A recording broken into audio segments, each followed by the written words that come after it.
Hi అండి. ఇదొచ్చి కోసండి. అంటే నాటుకోడి, పందెం కోడండి ఇది.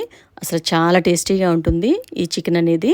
దీంతో ఈరోజు మనము లంచ్ ప్లానింగ్‌లో బిర్యానీ చేసుకున్నామండి. మార్నింగ్ బిర్యానీ అంటే ఈ లంచ్‌లోకి బిర్యానీ అనుకుంటారు. కానీ చాలా సింపుల్‌గా అయ్యే విధంగా నేను ప్లాన్ చేసి మార్నింగ్ బిర్యానీ చేసుకున్నాము.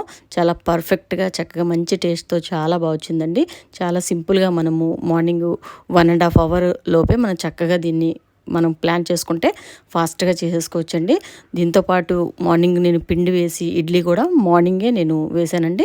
ఇంకా పల్లీ చట్నీ కూడా చేసుకున్నాము. దీంతో పాటు పిల్లల కోసం బీట్రూట్ కూడా బాయిల్ చేసి ఆ పీసెస్ కూడా కట్ చేసి ఇవ్వడము ఇవన్నీ కూడా మార్నింగ్ చక్కగా మనకి 1 ½ అవర్‌లోనే కంప్లీట్ అయిపోయిందండి. చాలా చక్కగా చాలా తక్కువ టైంలో నేను ఇది డీటెయిల్డ్‌గా ఎలా చేసుకోవచ్చు ప్లానింగ్ అనేది నేను వీడియో కూడా పెట్టున్నానండి.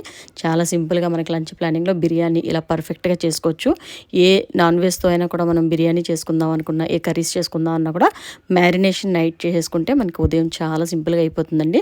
అలాగే ఈ చికెన్ కూడా మనం నైటే మ్యారినేట్ చేసుకొని, నైటే బాయిల్ చేసుకొని కుక్కర్‌లో అలా ఉంచేసుకొని మార్నింగ్ మనం బిర్యానీ చేసుకున్నామండి. కాబట్టి చాలా ఫాస్ట్‌గా అయిపోయింది.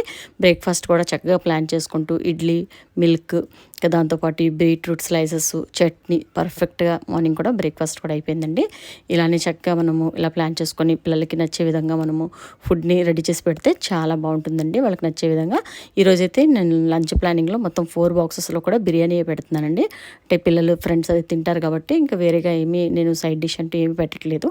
ఈరోజైతే ఇంకా కంప్లీట్‌గా చికెన్ పీసెస్ ఇంకా బిర్యానీ దాంతోపాటు రైతా అండి. రైతా కూడా మనం మార్నింగే చాలా సింపుల్‌గా చేసుకునే విధంగా చక్కగా సింపుల్‌గా చేసుకొని పెట్టేసుకోవచ్చండి. మీకు అంతగా టైం లేకపోతే నైట్ అన్నా చేసుకొని ఫ్రిడ్జ్‌లో పెట్టేసుకొని కూడా మార్నింగ్ మీరు క్యారేజ్‌లో పెట్టుకోవచ్చు.